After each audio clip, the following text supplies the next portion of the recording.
গোটা রাজ্যে বিদ্যুৎ চপলতা বড় সমস্যা হয়ে দাঁড়িয়েছে। ঠিক তেমনভাবেই বিশালগড় বিধানসভা এলাকার অন্তর্গত জাঙ্গালিয়াতে বিদ্যুৎ সমস্যাকে কেন্দ্র করে উত্তেজনা ছড়িয়ে পড়ে। বিদ্যুৎ পরিষেবায় ব্যাহত হওয়ায় ক্ষুব্ধ মানুষ রাস্তায় নামে বিক্ষোভ দেখান।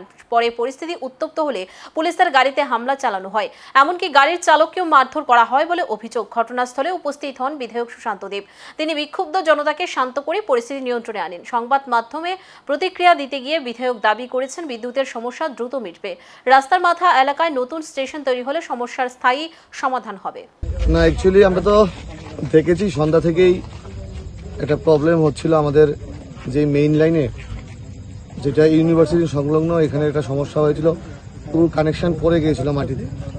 তো বিদ্যুৎ দপ্তরের কর্মীরা খুব সাহসিকতার সঙ্গে এত রাত্র পর্যন্ত কাজ করে। আমরাও এখানে সশরীরে উপস্থিত হয়েছিলাম এবং পুরো বিষয়টা খতিয়ে দেখি। এখন প্রায় রাত্র 12:30 বাজে।